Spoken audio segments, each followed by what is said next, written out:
You are live. Welcome to the Short Show. It is Monday, July 27th, 2026. And if you're wondering why I'm excited, why wouldn't I be? And if you got something to cry about, go ahead and cry. Sometimes you got to just let it out.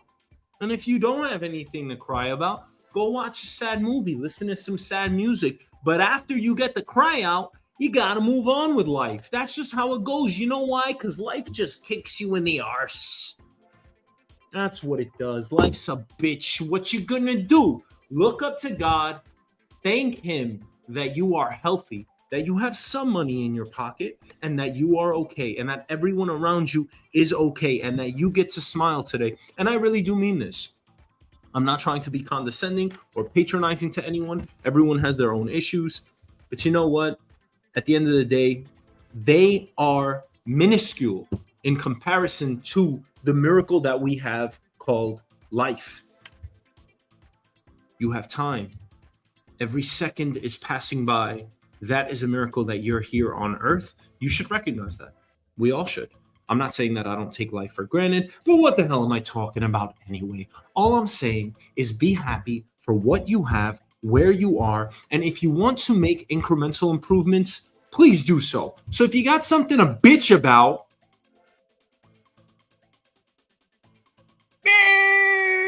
I don't know. You can bitch. You want to bitch. Complain. That's what I do all day. I work my damn job. I do the show. I get up, go to sleep, whatever. And if all else fails, you know what you do? You go out, you get yourself some goodies, you know what I'm saying? And get yourself a big fat ham sandwich. I'm talking about with the works. I'm talking about ham, cheese, whatever kind you like, mayonnaise, tomato, onion, pickle, lettuce, whatever you want. You throw some salt, pepper, some vinegar, some mustard on that shit. You smack down the bread, you squish it up a little big fat ham sandwich. That's gonna cheer you right up. And if it doesn't, well, then I don't know what to tell you. All right, let's get into our first story. And I love talking about stories like this, and we will continue to always introduce these and bring them on the Shoy Show because a 27 years old, New York City resident, an entrepreneur, she started her own locksmith business with about $7,000 worth of tools. You can't do that? Hey, I'm not saying that $7,000 isn't a lot of money. It is, but she saved up for it. And she never even held a screwdriver before she got into this trade. So she got the job, so she must have lied about it. Or someone maybe just gave her a break and let her into the industry. I mean, what the hell does it take to be a locksmith? Shows you that you have to kind of embellish your resume. Because if you're telling me that I can't be a fucking locksmith without locksmith experience, we got another problem. Anyway, after training for roughly 2 years and working as a subcontractor, she launched her own business in late 2024. And her big break didn't come from traditional advertising. No, during a slow period in January, she posted a TikTok aimed at women who might feel uncomfortable letting a male locksmith into their apartment late at night.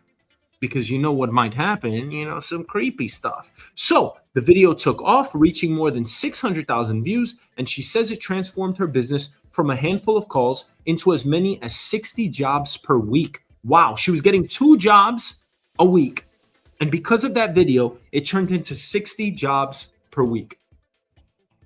Now, I'm not going to patronize you here, right? I'm not going to sit here and say, oh, you can't just do that. You can't just go viral on TikTok. It's not the point. This isn't a TikTok-related video. It's just one of the elements of the story. What I am saying here is that most people can save up and start up a business just like she did. There are many ways to hustle, especially in the New York City frame of mind. That's one of the things I think makes us New Yorkers, the hustler's mindset. So if you're struggling with money, you have to ask yourself, is there anything incrementally that I can be doing? Can I sell shoes? Can I thrift? Can I do something like this? Start up a small business with low startup costs. $7,000? That's not $100,000. It's not $1 million. Now she's on call 24 hours a day. She sleeps next to multiple phones and a laptop with the volume turned up so she does not miss emergency calls. On one of her busiest days, she reportedly worked from 4 a.m. until 1 a.m. until 1 a.m. the next morning. That is hustling. One thing I find fascinating is that she didn't invent a new product, right? That's the best part about this. She didn't build an app. She didn't raise venture capital. She said, hey, women aren't really doing this. She found a little niche and she executed.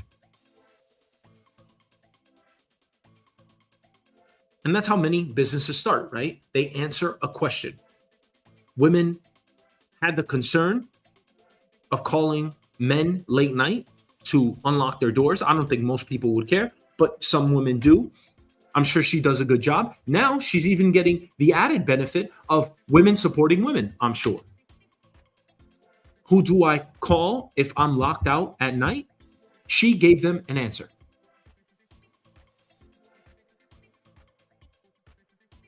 Here's another interesting question. Was the viral video the real business? No. It was trust, right? Wasn't trust the real product here? That's what she sold. And apparently she was relentless. She wanted to make a business out of this. She had a growing business. She had 2 customers at least a week, and now she has 60. All I'm saying is that it is not impossible. Many of us, if not all of us, have a good idea at some point or another, at some time or another in our lives. The only difference between having the idea and having the business is execution. That's what sits in the middle. So it's not about the authenticity of the video. She didn't spend thousands of dollars in advertising. She didn't try to build followers. She built a business. She posted videos. She grew it. She got a little lucky. And now she can essentially resign herself. She no longer works for the other company. And this is about communicating the existing possibility.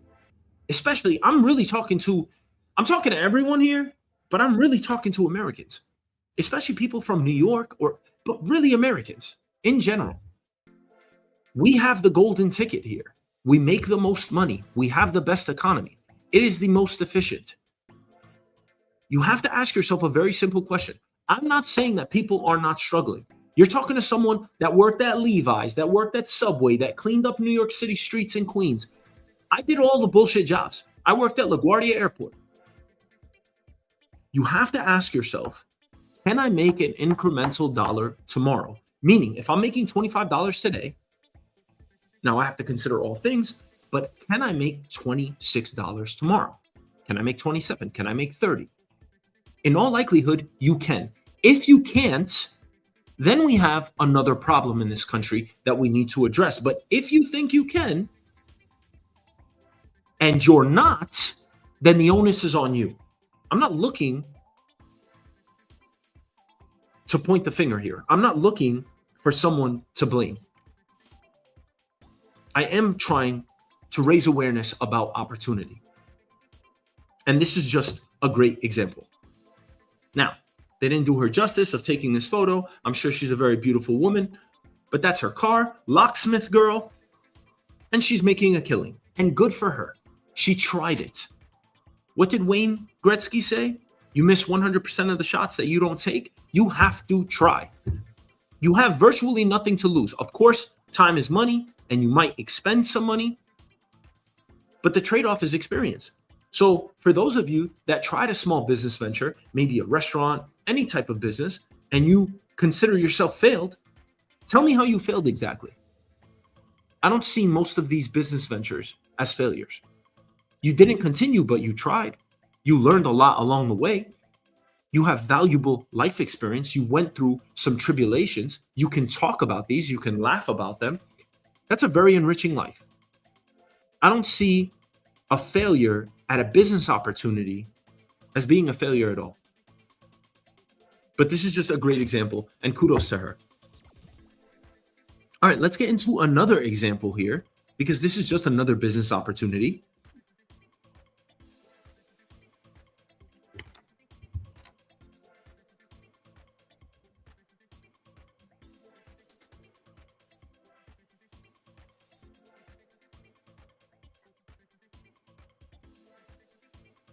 Yeah, the Pickle app side hustle.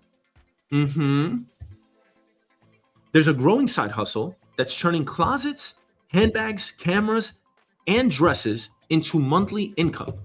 Women in New York City are making thousands of dollars a month doing it. The app is called Pickle, and the idea is simple. Instead of selling things you rarely use, you rent them to other people. One woman started with something she already owned, a Canon camera. Rather than letting it sit and collect dust, she listed it for rent at around $150 per week.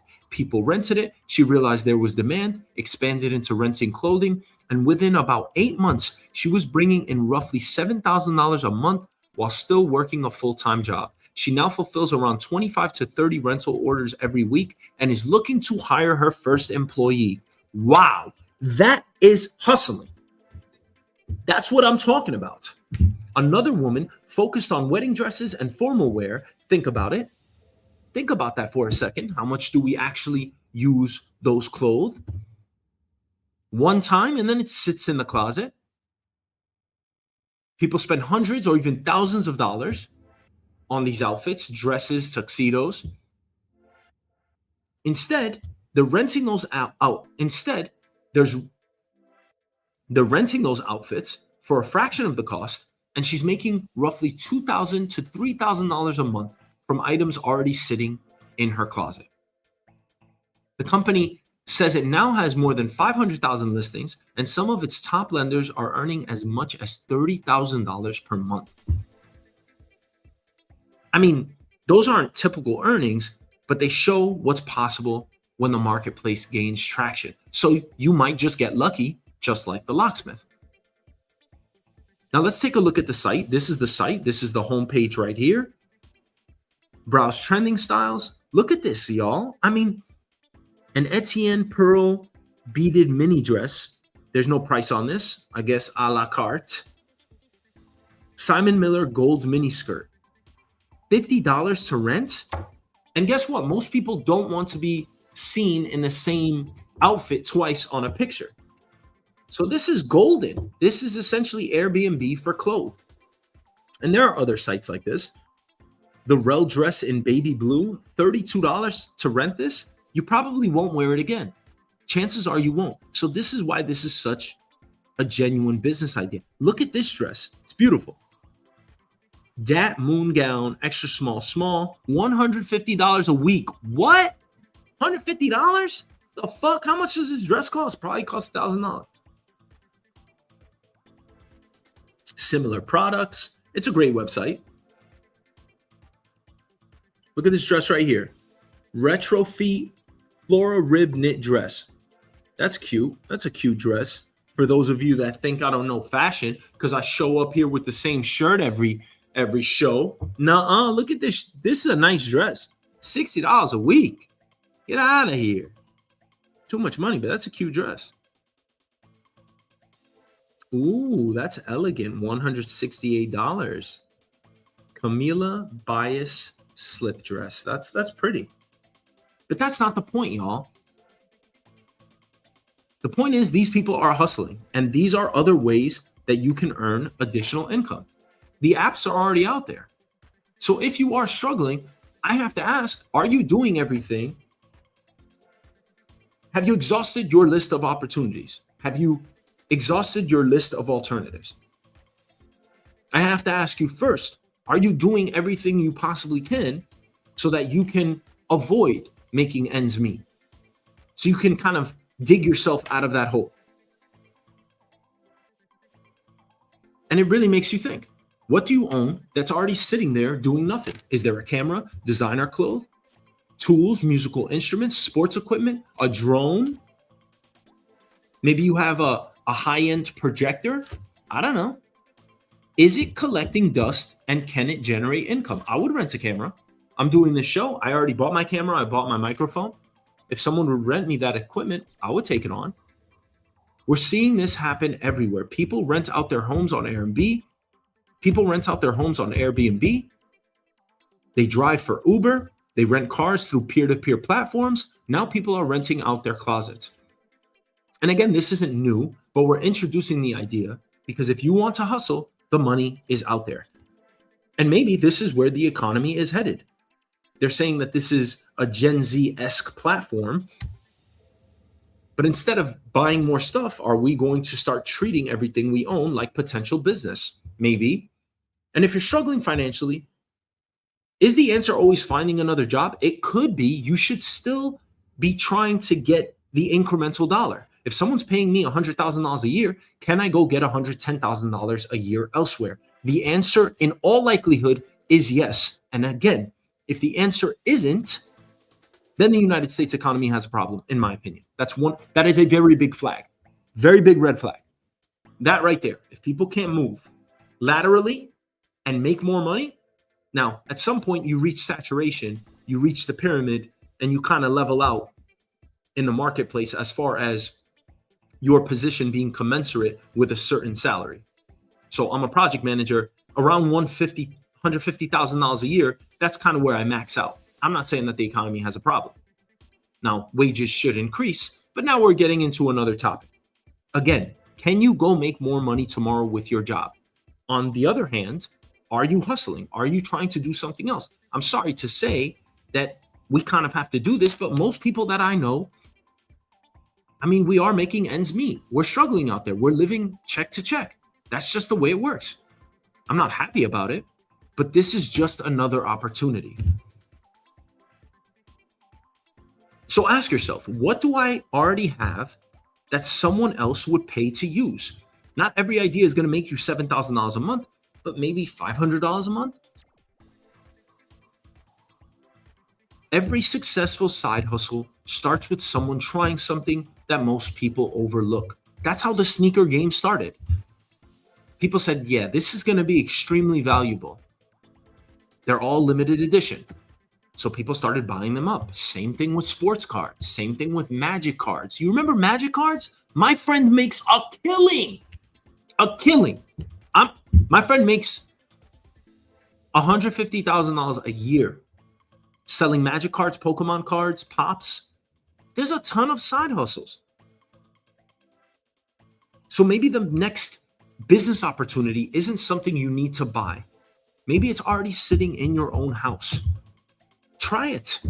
You have nothing to lose except time, which is valuable, but at the end, you either fail, which I don't believe any of us fail when we try, but you either decide it's not worth it and you have the experience, or you actually make money from it. Win-win, in my opinion. All right, next topic. Oh, snap. You want to get to the next topic or you want to keep talking business? The next topic is sad. Why? Because I love books. I read a physical book every single day. I will not, for the rest of my life, I'm going to tell you right now, they always say don't speak in absolutes. I will give you an absolute right now. For as long as I can see and I have hands, I'm going to read a physical book every single day for the rest of my life. It is mandatory. It is as mandatory as diet and exercise in my life. I do not want to lose the ability of reading in that form. I do not want to lose that element in this life. We already have enough digital in the world. I don't want to sound like, I don't want to parrot what everybody says, but we've heard that enough. Phones, laptops, too many screens. Do not lose the element of reading a physical book. And I find this just sad. And in my opinion, it's a travesty because of all the pollution we're creating and the waste. Now, for years now, and yes, for years, right, because LLMs were introduced in 2022, AI companies scraped the internet to train their models. It was all about what they can get their dirty little paws on. Now, many of them are churning to something much older. They're churning to physical books. And according to recent reporting, companies are buying thousands, even millions of used books, scanning every page into digital form, and then destroying the physical copies because it's faster and cheaper than preserving them. Wow. Now, let me just give you a little anecdote here. I am an IT project manager. Once upon a time, I used to work in the office. And after we would have to churn, at times we would have to churn over our laptop equipment. So every month we would have, 20 or 30 laptops that we had to get rid of. Now, usually we would call up a company and donate the laptops. But at some point, it just became a little too cumbersome. The person would have to show up in Midtown Manhattan. They would have to get cleared by the building. Usually they would have to wait. Sometimes they got a ticket. Sometimes they wouldn't come on time. It was just difficult to coordinate. I had no problem doing it. But my senior vice president at the time, he came up to me and he said, listen, Bishoy, I don't think this is worth it. I think you should just trash them all. And I said, well, why would we do that? Isn't that a waste? Why wouldn't we just give it to charity like we always do? And he said, at some point, you got to look at the cost benefit. Now, I'm not telling you the story to say, wow, that is a waste, but that's how people think, right? You have to look, how much time is it taking for us to actually donate these laptops, all of the coordination, right? The time that it takes for me, it was a few hours of work. Had to go load the laptops, had to get it cleared with our systems, had to get it cleared out of the building so I could actually take it out and give it to the vendor. And he said, maybe it's just not worth it. So it's something to consider. Everyone is always looking at that cost benefit.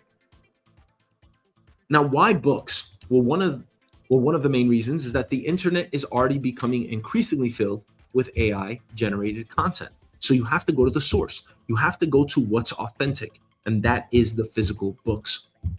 And that is the physical books themselves. So if future AI models are trained on text written by older AI models, researchers worry about what's sometimes called model collapse. And this is where systems repeatedly learn from synthetic data instead of original human writing. Books published before the generative AI boom, especially before about 2022, are viewed as high quality, human written sources that haven't been contaminated by AI generated text. Wow. That's how important books are, y'all. The books are so valuable that we are saying, if we're going to train LLMs, if we're going to train the future of artificial intelligence, it cannot come from AI, because that's essentially a paradox, right? AI learning from itself. It comes from the output. That's how magnificent a creature we are as human beings. We're the ones teaching the AI models. Don't you ever get it twisted. Don't you ever think, hey, AI is smarter than me. Yes, it's more efficient. It's going to be faster at computing answers. But we are the creators. We are the inventors. Now, of course, God gave us that right, but we are the ones with the ability. Of course, this raises a lot of questions. If the internet is already becoming too AI generated for AI to learn from effectively, what does that say about where we're headed? Where are we headed? Eventually, we're going to run out of books. I don't like this story. AI companies are buying old books in bulk and then destroying them. They are stealing information. They're not stealing it. Technically, they're paying for it. All with the goal to build smarter AI. Shows you that these companies know the limits of their large language models. But you need enough input from humans to develop the sentience that's needed to take us into the future. Now, maybe we reach a point where we no longer need those inputs from human beings, but I doubt that that's in the near term. Maybe, if not ever. I think artificial intelligence is going to be learning from human beings for the existence of humanity.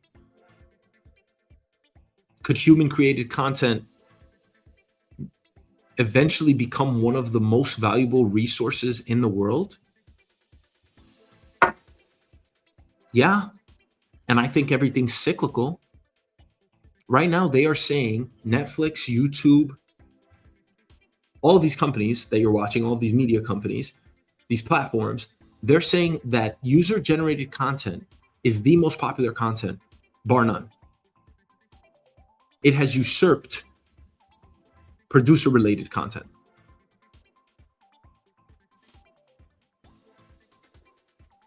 And if this is true, if human-created knowledge becomes the most valuable resource in the world, should authors and publishers be compensated differently? So we were once, look at the cycle here. We were once talking about text, newspapers going extinct. We are coming back full circle earlier than we can even imagine. We probably forgot we even ever said that. I want my hands on physical print, but it's not necessarily about it being printed. It's more so about who's creating the content. Is the content coming from the human brain, or is it coming from an artificial one? There's also the legal side of this. A US court found that buying physical books, scanning them, and destroying the originals could qualify as fair use under certain circumstances because the use was considered transformative rather than simply redistributing copies. Wow. Because you're transforming the information, or transposing the information, if you will. That doesn't count as redistribution. Now, of course, that doesn't end the broader copyright debate, but it does provide a legal path that some AI companies appear to be following. So buy all books that you possibly can, scan them, load them into your database, have your LLMs learn from them and transform that information and transcend what the information means alongside all of the information that you already uploaded, and then destroy everything because it's more cost effective than to store it. Wow, what a waste. Some booksellers say they've gone from selling a handful of books each week to hundreds almost overnight. They suspect AI companies are behind the purchases because the orders often include completely unrelated books, sometimes even rare or out of print titles. And buyers don't seem particularly concerned about price. That creates another dilemma. If some of these books are rare, are we comfortable with the last remaining physical copies being cut apart after a single scan?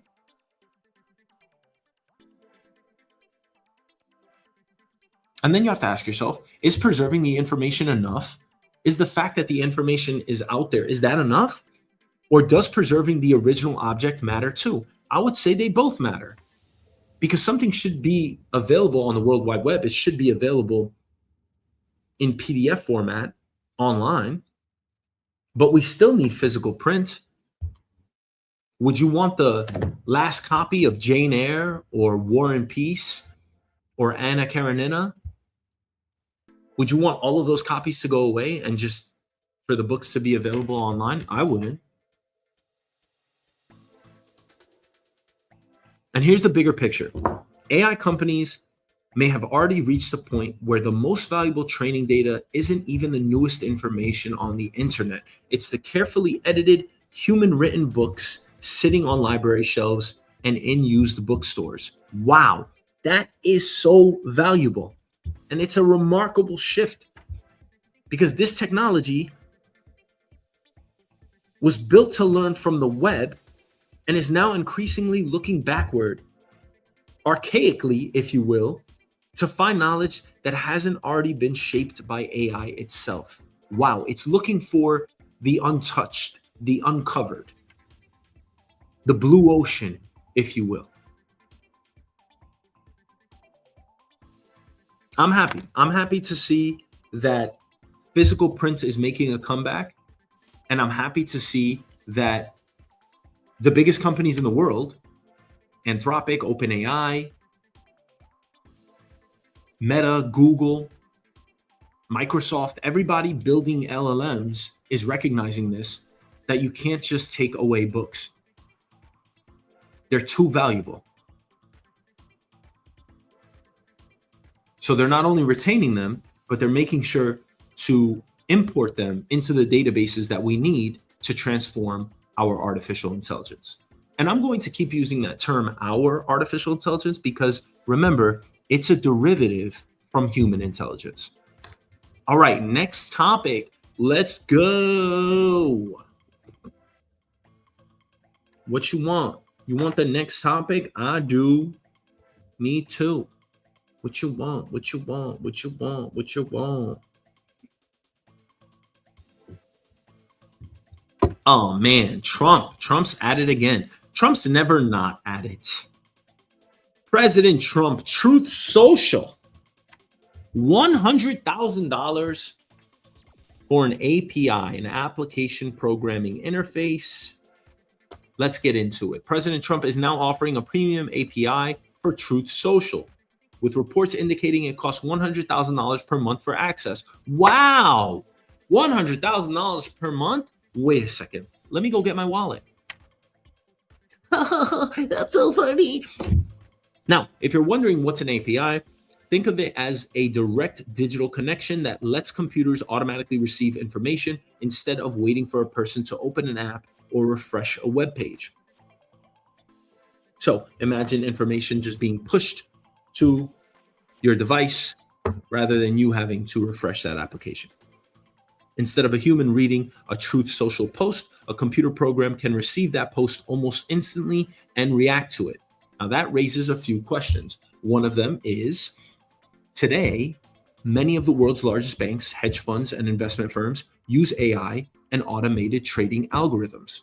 These systems constantly scan breaking news, SEC filings, government announcements, earning reports, and social media, looking for information that could move financial markets. So if President Trump posts about tariffs, they could have a sell order waiting in place, a sell or a buy. Let's say he removes tariffs. The algorithm could automatically execute a buy position. Let's say he installs tariffs. The algorithm could take the reverse side of the trade and sell those shares accordingly. What about if the news wires print something about a ceasefire? That's good news, right? Ceasefire between Ukraine and Russia, a ceasefire between Iran and the United States. The market, in all likelihood, would go up. Military actions, China, Russia, interest rates, or maybe a major trade agreement. These algorithms are designed to receive the news immediately and make a decision based on what was said. Now, this all happens in fractions of a second. This is called algorithmic trading. For most people, that might not sound important, but on Wall Street, milliseconds and sometimes even microseconds can be worth millions, if not billions of dollars. So if someone is paying $100,000 per month for faster and more reliable access to presidential communications, what exactly are they buying? Speed, reliability, convenience. Ultimately, that gives them an informational advantage. Now, the New York Stock Exchange, NASDAQ, they already provide their own news wires. So you can essentially pay to play. It doesn't mean that everyone's receiving secret government information here. If the information is public, it's public. But the public information delivered even slightly faster can still be valuable when AI is making trading decisions almost instantly. So who is this really for? The average American isn't spending $100,000 per month. This sounds like a product aimed at hedge funds, large financial institutions, quantitative trading firms, major corporations can afford this. They believe that having faster access to this information has real business value. That's why they would be willing to pay for it. And here's another thing. Is this simply another revenue stream for President Trump, as if he doesn't have enough? If companies are willing to pay six figures every month, this could become a very profitable business. Of course, you got to wonder about the long-term picture. How valuable is this after 2028? So you got to think, if much of the demand comes from President Trump being president, does the value fall once he leaves office? Don't you think he knows that? So is he just trying to profit between 2026 and 2028? Or does Truth Social become a platform that's valuable regardless of who's in the White House? I don't know if anyone's going to use Truth Social after 2028. Because if the business depends on one person holding office, that's a very different investment than building a long-term technology platform. This isn't just about Truth Social. It's about how valuable information has become and who has the access and when.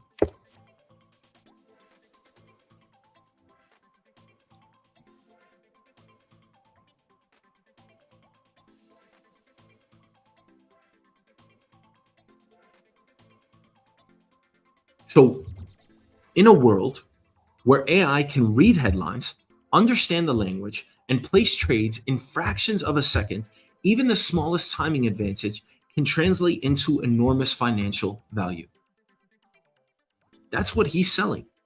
And yes, I see this as a conflict of interest, and I see it as somewhat corrupt. $100,000? No one can afford this. So, what do you think? Is Truth Social's $100,000 API simply a smart business product? Should the president be allowed to profit off of one of his own businesses? Or does selling ultra fast access to presidential communications create advantages that deserves a much closer look? And I would argue the latter. Because now you know he's probably not going to post as much as he does on X that he does on Truth Social. I would think almost all of his communications are now going to be done through Truth Social and done on other platforms afterwards. Because he's selling this product for $100,000 a month, $1.2 million a year. Who the hell has that money?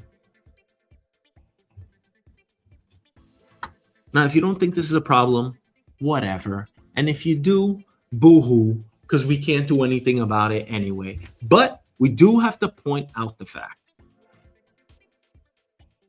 I don't know how he could justify this, but he's still moving forward anyway.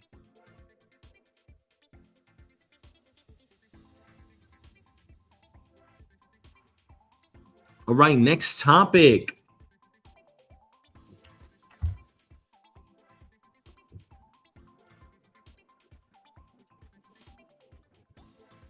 Ow. You guys like my background music? Is Russia crossing the line by helping Iran? Now it's getting a little spicy. Ooh, you like your food spicy? Because you don't have a choice. Ukraine's President Volodymyr Zelensky is now accusing Russia of doing more than just supporting Iran politically. He says Ukraine has intelligence showing Russia has been using satellite surveillance of U.S. military bases and Gulf countries, then sharing that information with Iran before and after Iranian strikes to help with targeting and damage assessment. Wow. Zelensky says he plans to provide that intelligence to the United States and its allies. And I hope he does. Not because I hate Russia, but I want to know the truth here. And what does that mean? I ask you as a fellow American. Does that mean we should step up sanctions with Russia? Does that mean war? Because you see this all the time. Cyber attacks, people getting a little aggressive, countries launching sanctions, applying trade embargoes. Where's the line when our president, our administration, not necessarily Trump, but our administrations, our government should say this is an act of war? Some people think tariffs are an act of war. Warren Buffett said it himself. Now, this isn't the first time these allegations have surfaced. Earlier this year in 2026, U.S. officials told the Associated Press that American intelligence indicated Russia had provided Iran with information that could help Tehran target U.S. military assets in the region. Those officials also cautioned there was no evidence Russia was directing Iranian attacks, only that it was providing intelligence. But isn't that enough? If Zelensky's latest claims are accurate, they suggest the military relationship between Moscow and Tehran is becoming even deeper. And whose side do you think Russia is on? Think about what satellite intelligence actually means. It isn't just taking pictures from space. Modern military satellites can identify aircraft, ships, missile batteries, troop movements, fuel depots. Having fresh imagery makes the difference. And they can make strikes significantly more accurate. This also raises another question. If the United States provides intelligence to Ukraine and Russia provides intelligence to Iran, are we watching two separate wars, or are they slowly merging into one larger geopolitical conflict?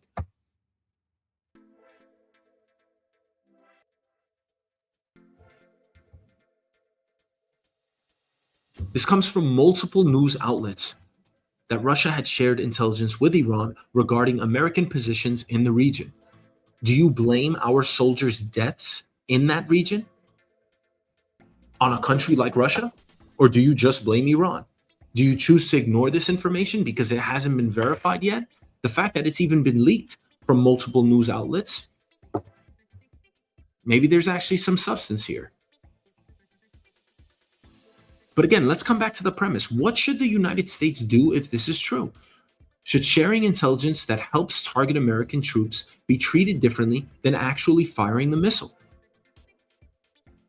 I don't think it should, because Iran is essentially Russia's proxy at that point. Much of the same you can look at Israel being the United States proxy. Israel essentially does our bidding, from what I can see. If another country doesn't pull the trigger but hands over the map, the satellite images, and the targeting data, where do we draw the line? Do we choose to ignore this because we don't want to be drawn into a larger conflict? We've seen countries respond to cyber attacks with sanctions instead of military force. We've seen economic warfare, espionage, election interference, and proxy wars. Most governments try very hard to avoid direct military confrontations because once two nuclear powers begin openly fighting each other, the risks become enormous. And I agree with that position. I don't want us to go to war with anyone, cyber or otherwise. But does intelligence sharing fall into that gray area? And are you okay with that outcome? Or is it already an act of war? What would you expect Washington to do? More sanctions? Diplomatic pressure? More military aid to Ukraine? Cyber retaliation? Or should the US avoid escalating further? I think most peacekeepers would default to the latter. We should avoid escalation. But our troops were killed in that region, and that's as a result of intelligence sharing, according to these reports. So if this is verified, and let's say it is, how do you want the American government to respond? Because if we're really ruling with a big stick, if this is our strong stance on foreign policy, I would expect us to retaliate in one form or another.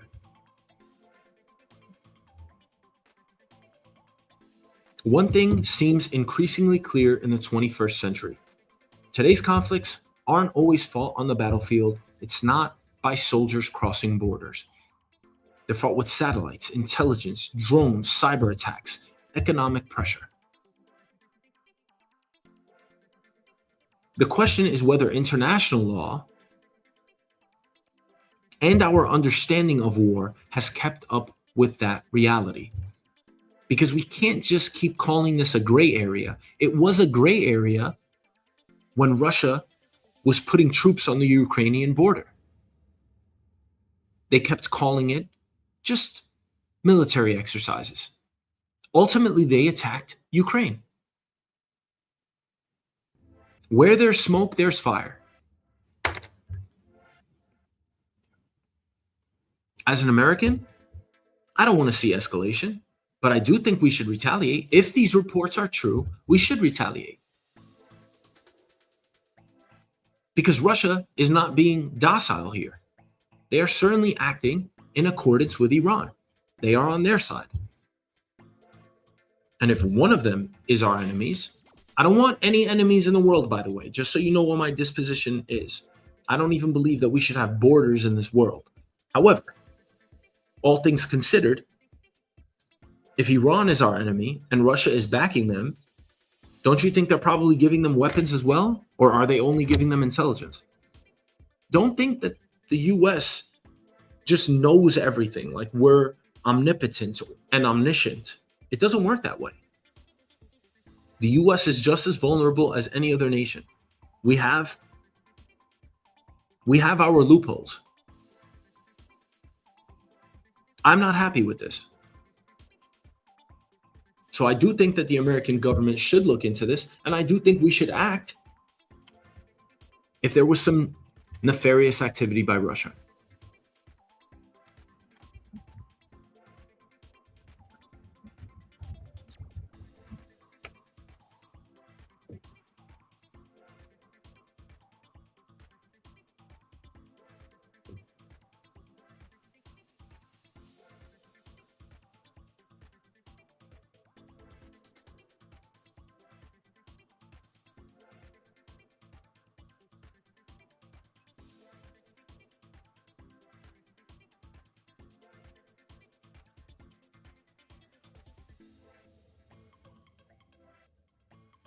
Okay, next topic and our final topic.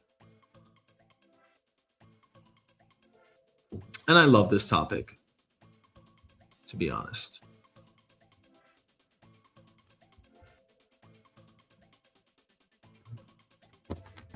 Date him Facebook groups. Yeah, that's what we're talking about, because I think this is probably the most effective way to date in society today.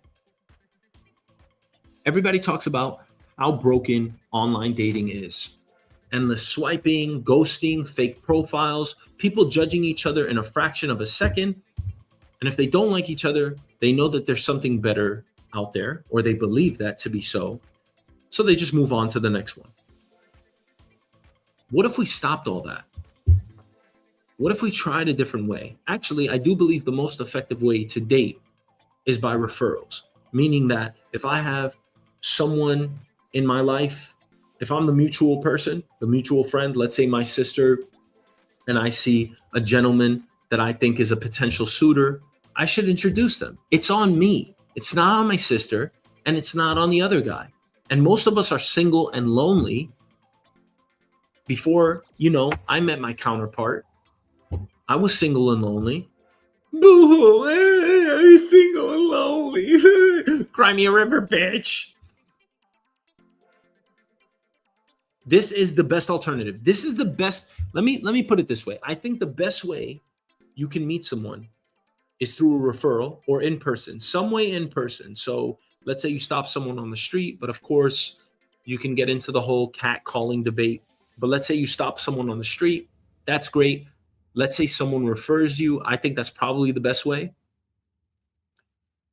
The next alternative, when we're talking about online dating, this is it right here. Date him Facebook groups. Everybody's looking for artificial intelligence to soup up these apps to make them better in finding people. We all know that Tinder, Hinge, all of these apps are all pay to play. They're all garbage. We have to go back to people. We should have never left people, but that's okay. Now, across Facebook, private groups are growing where women don't post themselves. They post the single men in their lives, a brother, a cousin, a coworker, a friend. Fabulous, beautiful, someone they genuinely believe would make a great partner. Other women in the group see the post, ask questions, express interest, and if there's a mutual connection, they're introduced. Beautiful. Who came up with this idea? It's fantastic. This is how we should date online. Think about how different that is from dating apps. Instead of an algorithm deciding who you should meet, it's someone who's actually known that person for years. Would you trust your best friend's recommendation more than a dating app's recommendation? Of course you would. Hey, I have someone that I think you would love to meet. Even better, let me post this person. We all trust each other in this group, either a group of men or a group of women. The thing is, this might be easier with women. I'm not sure, but it can work with men all the same. You just don't want a dog out there, right? You don't want to post it into a group, throw your sister or your loved one to the wolves. But that's not how this works. Let's be positive here and optimistic. And here's another question. Are we better at selling ourselves, or are the people who know us better at selling us? What do you think? You might be a good salesman. You might be good at talking. You might have the gift of gab, whatever it is. He might have a lot of riz. I fucking hate that word. He's got a lot of riz. I've seen too many videos on social media. I just can't even stand that word. And I will never be able to understand other generations' parlance, right? The way they speak. I only know my generation, right? What I grew up with and what I have now. I'm not learning anything new. I only learned stuff from novels now and stuff, right? Articles. But these stupid ass words, he's got some riz. What is that? What is that stupid ass word? Charisma. He's got some charisma. Cool riz. Did you fall out of heaven? Because you look broken. I cannot stand. I just can't stand. I can't stand that word. I really can't stand that word. And then you have people psychologically, it fucks us because it makes you think, oh, all I need is a good pickup line. No, just go say hi. Anyway, let's get back to the story. Do you think you're better at selling yourself, or do you think that others around you are better at telling the story about your life? It's the latter, right? Yeah. He's great. He has a good job. He loves family. He loves dogs. He loves going hiking. He loves the beach. He's got a few problems, right? He binge eats. Sometimes he yells a bit. He's got a little bit of an anger issue, but it's nothing you can't tolerate. Whatever it is. Maybe I'm describing myself. I don't know.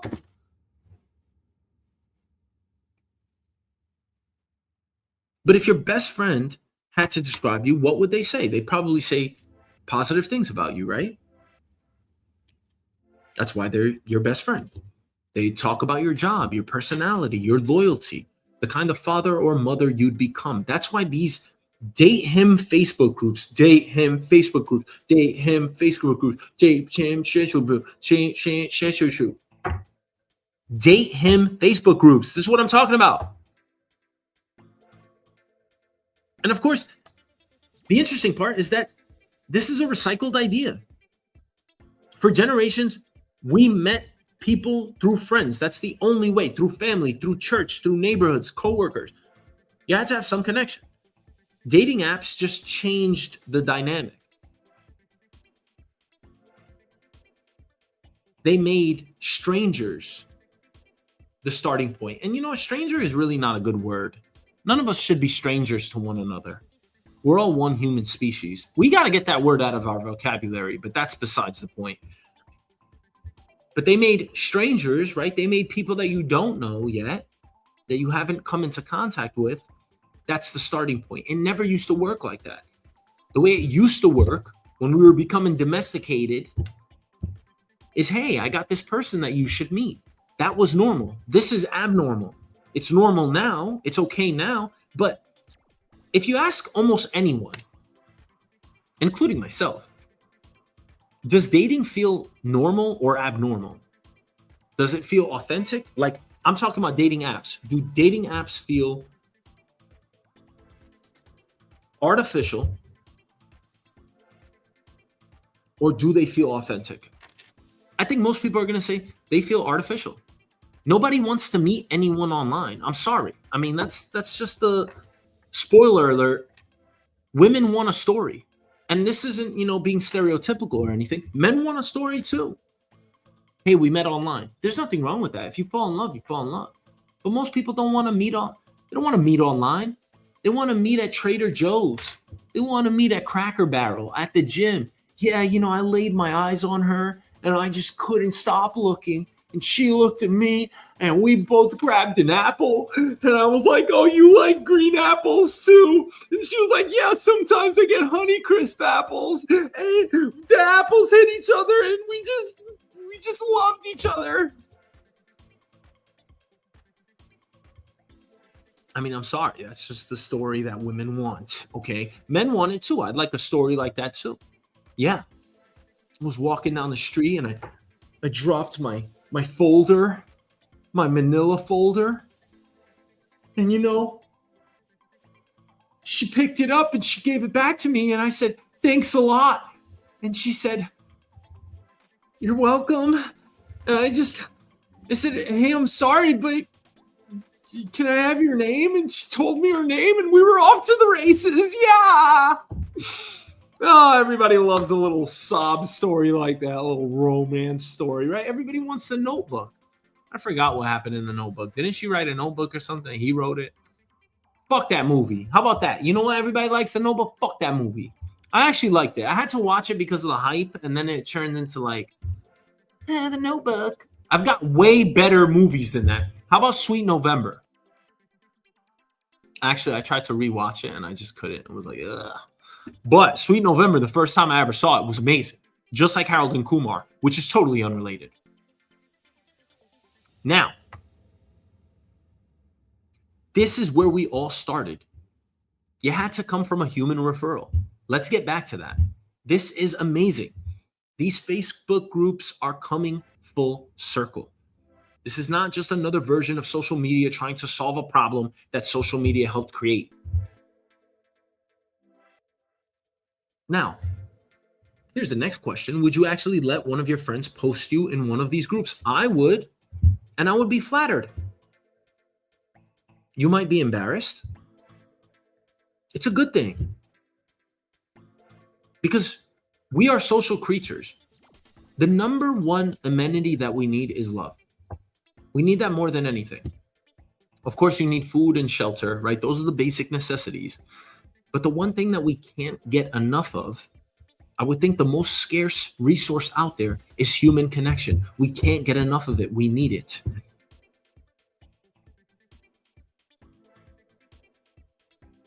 Put the onus on the people making the recommendation. How much responsibility do they have? If you tell someone this guy's amazing and the relationship falls apart 6 months later, do you feel responsible? No. They took their own chance. You got to make your own luck here. But this is the catalyst, and I feel like this is the right catalyst in today's day and age. It should just be the introduction. I think we have put way too much faith in these algorithms. An app tells you who likes sushi and dogs and hiking, but your friends know whether you're kind when nobody's watching. Your friends can tell the remarkable story of you. And maybe you can actually share that with your counterpart if you find them. So I don't think you should feel embarrassed about this. I think this is probably the best news in the dating world so far today that I've seen or heard about in the last 100 years. Probably the best piece of news.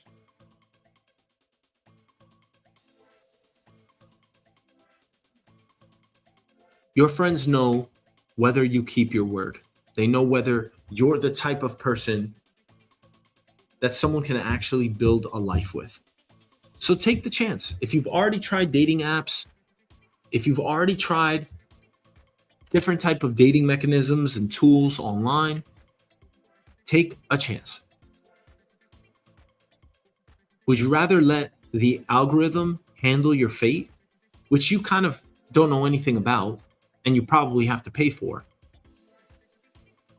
or be recommended by someone that you actually know and that knows you well and knows the other person just the same? So if you're single, I recommend, and I hope that most people find their way into one of these groups and let their friends post you in one of these Facebook groups. I think this can change lives, and it can probably make us a lot closer as a human species, as humanity. Thank you for watching. See you next time.